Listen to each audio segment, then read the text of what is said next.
Now there's one more main topic regarding the script, and it's the anatomy of the script. While scripts come in many forms and serve different purposes, they share a basic structure.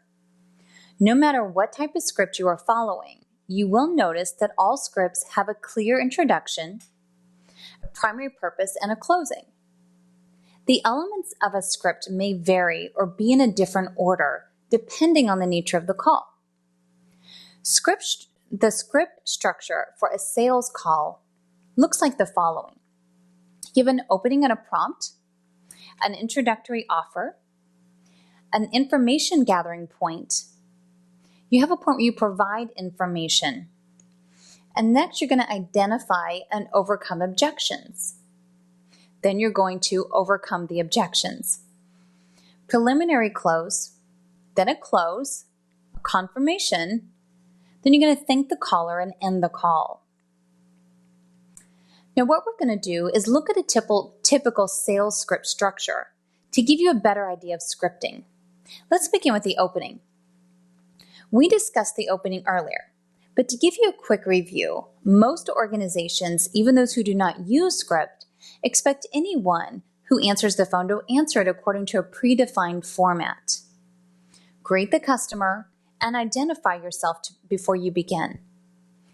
A common greeting used by many organizations involves thanking the customer for calling, identifies the company, and identifies the speaker. Thank you for calling XYZ Enterprises. Samantha Smith speaking. How may I help you? Practice this greeting over and over until you have it mastered.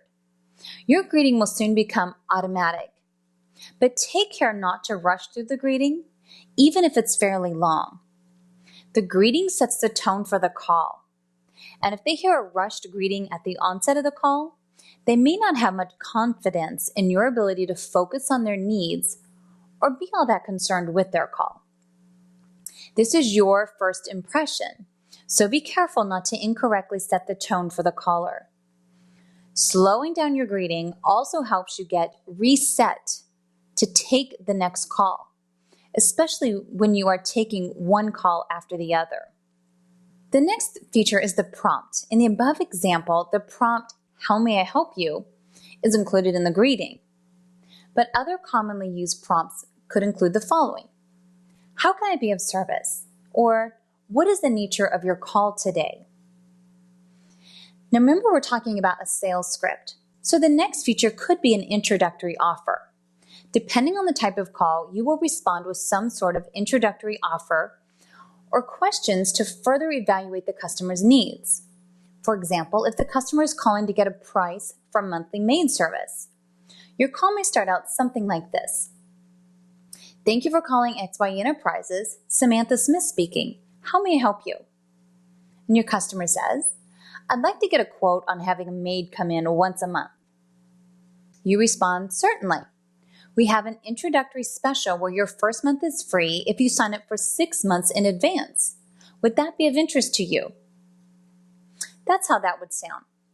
Let's go on to the next step about gathering information. Now, gathering additional information is necessary if you want to get a little more information in order to provide the correct responses. For example, the price for monthly maid service will likely be dependent on the home's size. The call will likely continue along these lines. Your customer would ask, well, how much will it cost? Your response is, in order to be accurate, I need to ask about the size of your home and how many rooms you have. How many bedrooms and bathrooms do you have in your home? And the customer responds with 3 bedrooms and 2 bathrooms. And approximately how many square feet is your home? Your customer responds 1,500. Now let's move on to the next stage. Once the information has been gathered, the script moves into providing information, features, and benefits based on the customer's responses. So you as a CSR may say, thank you. We offer either a monthly deep cleaning service for $99 or a basic service for $49. Do you have a preference? Your customer would say, I really need the deep cleaning service. So you respond with, I understand. The deep cleaning service is our most popular option. Once a month, our maid spends the entire day at your home doing the tasks that are often ignored by others. Not only do we do the standard cleaning like dusting and mopping, we also clean the grime out of the shower tracks, wash all the windows, and dust the top of the refrigerator, as well as clean your oven. Now, identifying and overcoming objections is the next stage. But so far, this call is going well. However, you never know when an objection could pop up. Again, many sales scripts address objections before they occur and provide you with the appropriate response for the ones that do arise. Let's continue with the previous call using an objection response. Your customer may respond to that with, "That sounds great, but I can't be home all day while the maid is working." And you respond with, "Many of our customers cannot be home. That is why we ensure that all our maids are licensed and bonded. In addition, we perform thorough criminal background checks on every employee."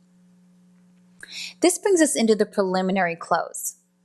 We're now ready for this stage because we have gauged the interest and we can move the call forward towards a close and a conclusion.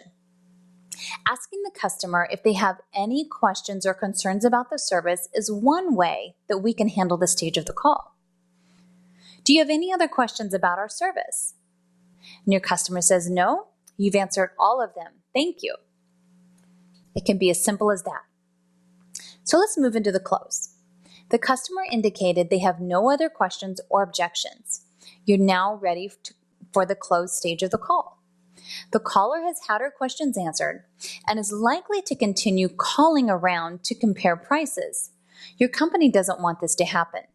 At this point, you will be prompted to close the deal. So you may ask, "How does our service sound to you?" Customer responds, "It sounds great." "Well, terrific. Can I go ahead and schedule your first appointment?" So now we're ready for confirmation. Once the close has been made and the appointment scheduled, the call is nearly completed. A final stage of the script is the confirmation part, which reviews the details to ensure accuracy. So you may say, "I've just scheduled your first month's deep cleaning service for Monday, July 7th from 8 to 5 p.m. Our maid will go to 123 Main Street. She should enter 1212 into the keypad by the front door to gain entrance. Is this correct?" And your customer responds, "Yes." So now you're going to thank the caller. This is the final stage of the script, remembering to let the customer be the first to hang up. "Thank you for calling XYZ Enterprises. Don't hesitate to call me if you have any questions." Your customer says, "You're welcome. Goodbye." And then you respond with, "Goodbye." The customer hangs up, and now you can end the call. So a few other points I want to mention. You may have a few other elements added to the basic script, such as finding out how the customer was referred to you. Companies spend tens of thousands of dollars each month in advertising in order to gauge which advertisements are working and which aren't. They need to monitor these results. So in some cases, they'll use a special phone number in association with the ad and be able to find out how many calls came in based on phone records. However, these records don't tell the complete story. A better way is to use the script and have the agent record the referral source as part of the process. For example, "How did you hear about us today?" Customer, "Your company cleans my neighbor's house and you do a fantastic job."